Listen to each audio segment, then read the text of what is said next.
Good morning. I am Deputy Chief Marco Seguiri with the Henderson Police Department. I'm here to provide you with an update regarding the officer-involved shooting that occurred on Thursday, February 19th at approximately 8:30 a.m. in the 200 block of Scott Grove Street. This is the second officer-involved shooting of 2026. The purpose of this briefing is to share information that we can release at this stage of the investigation. This remains an active and ongoing investigation, and details may evolve as additional evidence is reviewed. At approximately 7:46 a.m. on Thursday, February 19th, Henderson police officers were dispatched to the 200 block of Scott Grove Street in reference to a domestic disturbance.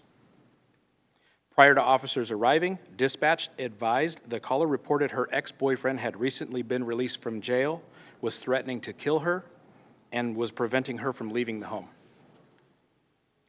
The caller further reported that the suspect said he would shoot it out with police if they showed up. Once officers were on scene, they made continuous announcements at the location directing both occupants to exit the residence. The suspect ignored commands to exit the home and was seen by officers pulling the victim back into the home when she tried to escape. The incident was treated as a hostage barricade situation, and SWAT and the crisis negotiation team were activated. A perimeter was set up around the front and back of the home while officers continued giving commands for anyone inside to come out. At one point, the victim was seen exiting through the back door and removing several dogs from inside the residence and returned back inside. The victim later told officers she removed the dogs because the suspect had threatened to boil them. During the incident, officers observed the suspect going in and out of the home several times and appeared to have a black object tucked in his waistband. At approximately 8:30 a.m., the victim exited the front door of the home, running in the direction of officers. The suspect was seen following behind her, armed with a knife. Officers on scene instructed the suspect multiple times to drop the knife, which the suspect ignored. The suspect continued to advance towards the victim with the knife. The suspect then reached into his pocket and retrieved an item that resembled a handgun. He pointed the item in the direction of the victim, and this prompted the officers to discharge their firearms. The suspect sustained multiple gunshot wounds as a result. Both Henderson Police and Henderson Fire rendered medical aid. However, the suspect was pronounced deceased on scene. The victim had no apparent injuries and no officers were injured. During the incident, 4 officers discharged their firearms, and a total of 24 rounds were fired. The suspect has been identified as 44-year-old Fabian Leone. The image on screen is from a prior booking photo. The suspect had a lengthy criminal history in both Nevada and California. He had been arrested in Clark County 27 times in the last 12 years. Had the suspect survived, the charges he would have faced include coercion with force, assault with a deadly weapon, domestic battery, violation of a temporary protective order, resist public officer with a deadly weapon, fail to update address as a convicted sex offender, and violation of a suspended sentence. The officers involved in this incident are Officer Lucas Braun, Officer Joseph Dela Cruz, Officer Omar Tehran, and Officer Shane Weber. All 4 officers were equipped with a Colt M4 carbine. All 4 officers are assigned to the North Patrol Division. Officer Braun has been with the Henderson Police Department since 2024. The investigation revealed that he fired 2 rounds. Officer Dela Cruz has been with the Henderson Police Department since 2023.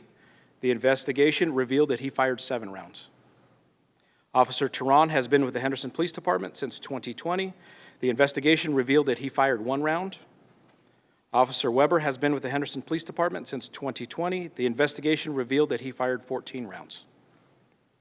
In accordance with department policy, the officers involved have been placed on administrative leave as we conduct a thorough investigation. As part of today's briefing, we will be presenting 911 audio, body-worn camera, and surveillance videos associated with this incident.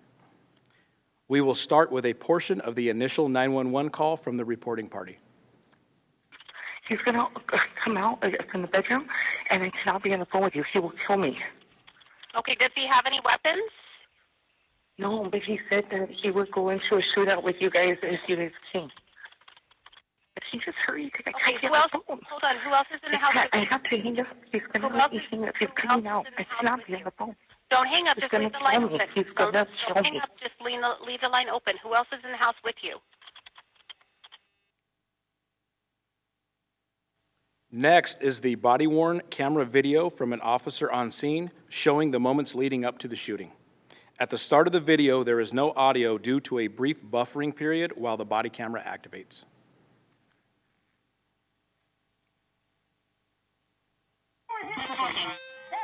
Hey, sir, place your hands! Man, get over here! He's got a knife, he's got a knife, he's got a knife. He's got a knife. Stand by. He's got a knife.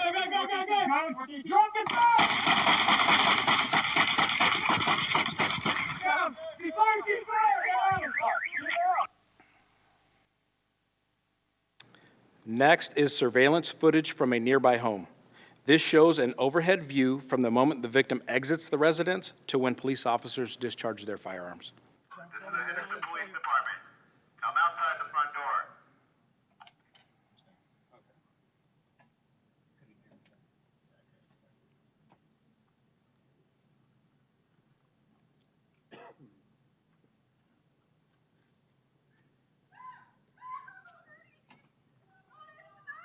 Ma'am, step out! Ma'am, come over here! Come over here! Hey, sir, let me see your hands! Ma'am, get over here!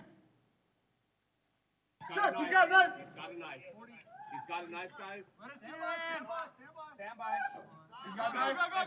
Gun. Drop the gun! Cease fire! Cease fire!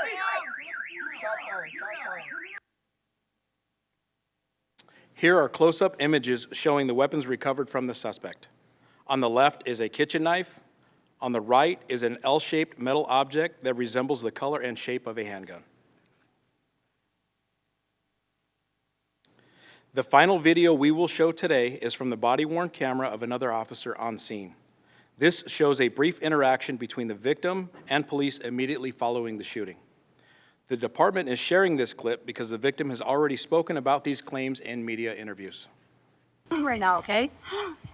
It wasn't a boy. Oh, my God. It's not my puppy.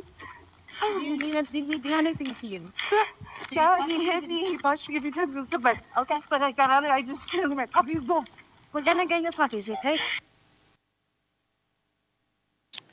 Please note, the evidence that we have shared today is currently under review. Conclusions about this incident will be made only after the investigation is complete. In closing, the Henderson Police Department wants anyone experiencing domestic violence to know that you are not alone. We understand that reaching out for help can be overwhelming and even frightening. Please know that there are resources available through HPD's Victim Advocate Program. This program provides support to crime victims, witnesses, and their family. So I plead again, if you or someone you know are victims or caught in the domestic violence cycle, please, there's help and resources available.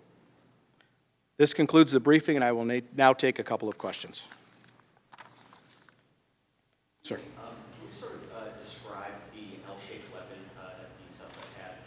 Was it more like an Allen wrench, or can you sort of describe what the size of it was? It appeared to be an L-shaped angle iron, approximately the size of a firearm. Sir. Given the suspect's lengthy criminal record, how was he able to be out in the community as a free man? So I can't speak to the decisions made by the court. Victoria Conside. I have spoken to the that she's very appreciative of the work that your officers had done that day. So the time call was 7:46. Shots were fired at 8:30. She was convinced he was going to kill her. Can you talk a little bit about the protocol for HPD, about why you guys wouldn't just storm into the house knowing there's a hostage situation in there? So the police department in our training, in hostage barricade situations, we don't want to prompt the suspect to kill said victim or do anything. We don't want to advance their actions. So based on this and our protocol and policies, we would call, and we did. The SWAT was activated and the crisis negotiation team was activated. So they were en route on this incident. Can you guys walk us through the mindset of the officers? I understand that you guys have to make these decisions pretty fast. It did seem like he might have had a gun or a firearm. We didn't know that he did have a knife based off of what she said. Is there a different way that this could have gone differently, as you guys are armed, and a possibility to possibly apprehend the victim so he could be arrested and charged? So officers are trained to consider de-escalation and less lethal options whenever it's safe and reasonable to do so. Based on the information available at the time to the officers, including reports that the individual was armed and threatened violence, and based upon officers' observations on scene that the subject possibly had a firearm, officers acted to protect the victim, the community, and themselves. And one more question. Have you spoken to the officers? What state of mind are they in? We have spoken with them. They are doing as well as they can be. So thank you very much. I appreciate your guys' time.